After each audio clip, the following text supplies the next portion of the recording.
Welcome to the Christian Life Coach Collective.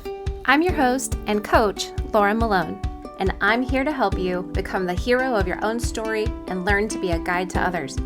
Whether you're a life coach in any niche or you want to become one, or you're just listening in so you can self-coach to lead your own life well, this podcast is here to serve you. I'm super excited to walk with you into your calling and help you create a wonderful legacy for your life. So let's jump in to today's episode. Today I want to talk about something that is pretty big to me. It's an important thing because it's a struggle that I've probably had my entire life. And some of you probably deal with it too, but it's that major letdown after the big day is over. It doesn't really matter what the big day is. It's Christmas, it's your wedding, it's your birthday, it's whatever. The day you give birth to a child. It doesn't matter what it is. If you have great expectation and expectancy towards something, then the minute it's over, it's natural for our souls to kind of be like, what next? All of my energy, everything has been given to this one moment in time, and now it's over. And there's a measure of devastation that comes with it. Sometimes it's just disappointment, and then sometimes it's devastation. So I've heard it called, the post-holiday blues. It's the next day or maybe even the afternoon or late morning of Christmas Day when you feel sadness hit, disappointment, maybe even irritability. And it's often just wrapped around expectations that were either unmet, unrealistic, or both. But I think it's also connected to memories as well. How your brain is associating all of the holiday buzz with the past holidays and comparing them. And for some of us, our brains feel that this Christmas should have been better than it was because of our memories and nostalgia about other Christmases. And then for others, we're freaked out by the Christmas is even here again because our brains tell us it's a scary, stressful time. But the letdown after all of it is kind of like the seasonal affective disorder, SAD, essentially, which leaves you depressed, anxious, or just simply sad. And after all, that makes sense. We have to start resuming normal life now. This thing we've worked all of it up to be is over, especially if you have to go to work the next day or even on Christmas. You get up and you do all the things and then you have to go to work later. A lot of people do. Add that to the sheer amount of overeating, overdrinking, overstressing, overwhelming, overthinking, overdeciding, overcaring, undersleeping, and undergracing that we do to get through it all.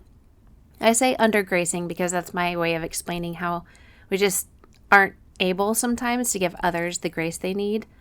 And we're for sure not giving ourselves the grace we need and the compassion we need in order to function healthily. There are ways to actually deal with this letdown and mitigate it and prepare for it.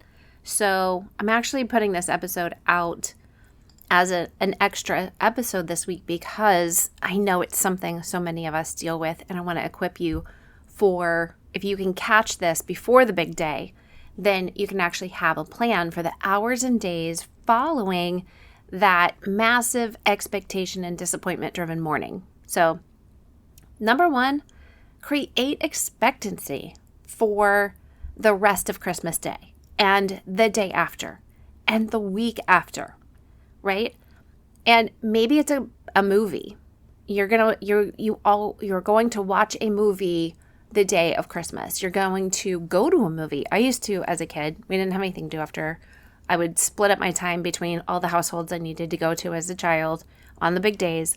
And then as I got older and I had a driver's license, I would literally go to a movie because it was my escape from the kind of the crazy that was my life and feeling like I was the only one connecting all of the people in my life between all of the households and the division and the dysfunction.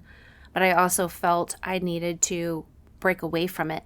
So I would go to a movie by myself on Christmas as a teenager, simply as an escape. a way to cope and almost go away into another story and bring myself joy that honestly being with my family wasn't able to do in the same way. So now we don't go to a movie very often. My husband's like, that is not what you do on Christmas. You cannot go to a movie.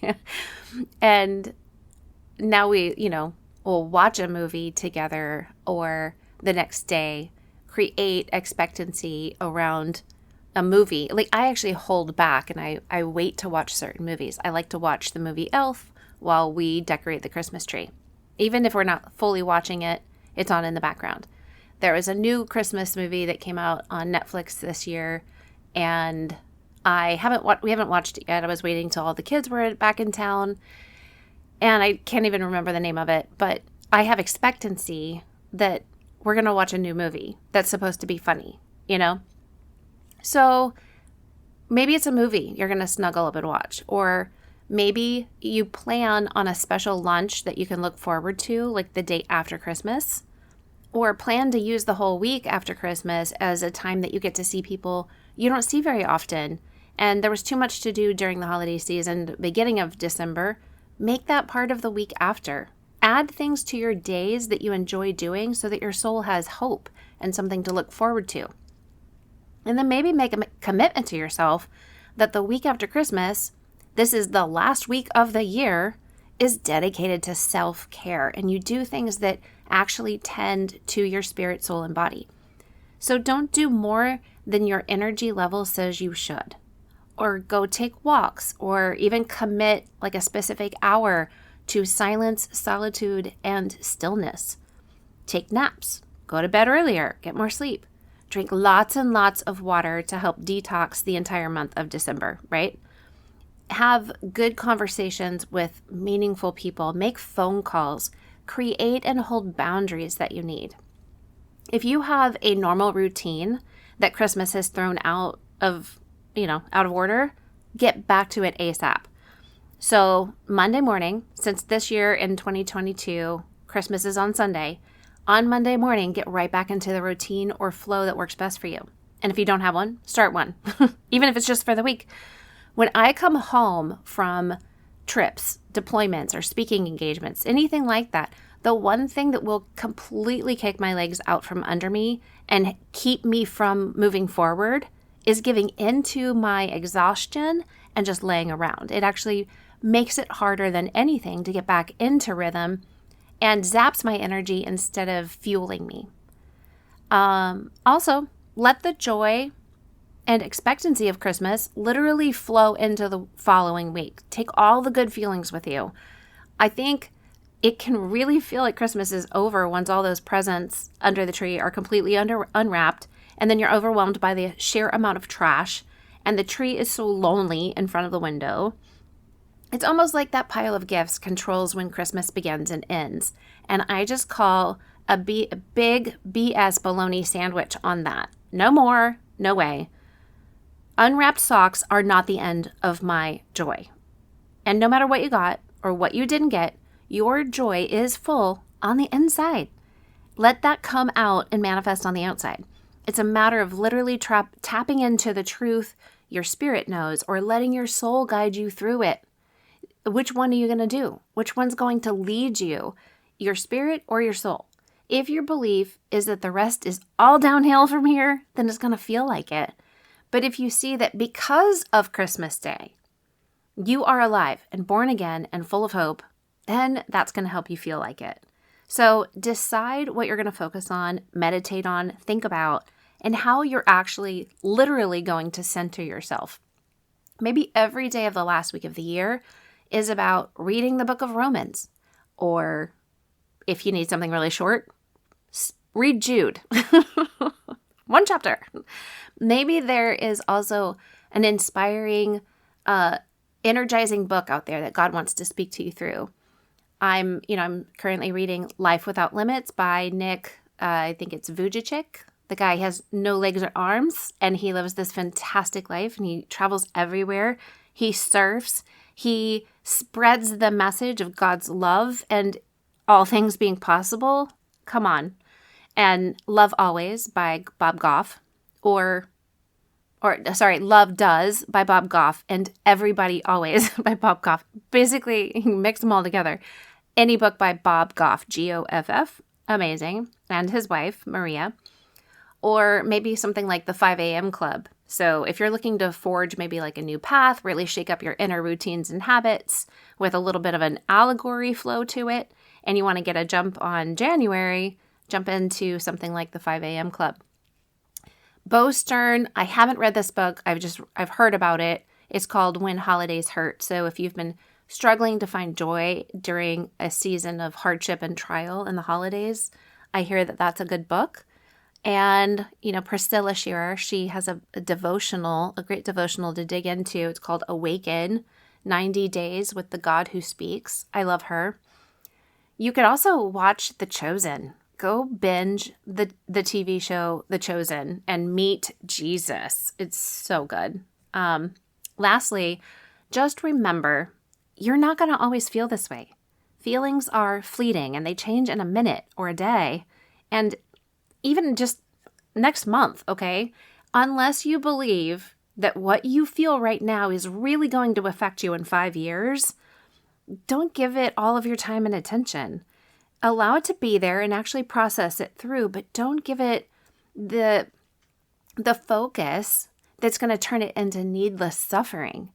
If you know that you struggle the days, the hours, the days, the weeks after Christmas, or any other big day of the year in your life, just simply remind yourself, this is a struggle. It is normal. Lots of people have this struggle, but I can overcome it. I have a plan for it, and it will pass. So to recap on ways to deal with the post-big day letdown, number 1, make a plan for the hours, days, and weeks afterwards. Whatever that is for you. Usually for me, I need to have something to look forward to in the afternoon of Christmas Day, and I need something for the days in the following week. Number 2, find some books, movies, relationships, fun to have, rest to look forward, make that something you can look forward to and position yourself to be able to have it.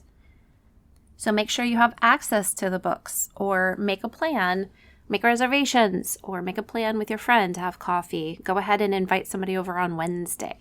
Definitely do something on Thursday the 29th because that's my birthday and you should all be celebrating. So you can definitely use my birthday on the 29th of December as something you can look forward to and go out, take yourself to lunch and think of me for a second.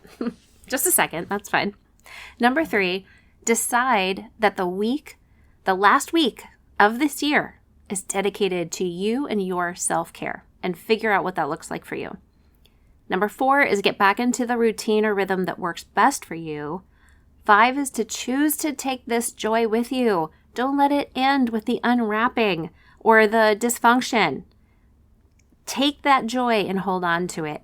6 is decide what you're going to focus on and meditate on, because what you didn't get to do or have is not the thing you want to focus on. So reorient, reframe, and get positive about what did you get? What can you bless, and what are you grateful for? And 7, lastly, remember that this is normal and it will pass. So blessings to you, friends. I pray that Monday and the following week will become a blessing and a light to you. It can be. So just center yourself and do the simple work of figuring out how to make what is possible come to pass. Be an advocate for yourself and get curious instead of hopeless. Until next time. Hey, thanks for listening. And I would love it if you could leave me a review wherever you listen to this podcast and tell me what you're loving about it. It helps other people who are looking for transformation and change and growth in their lives find me. And if you want to learn about becoming a coach with any of your superpowers, head over to sterlingandstonementoring.com and check out the Greenhouse course. See you there.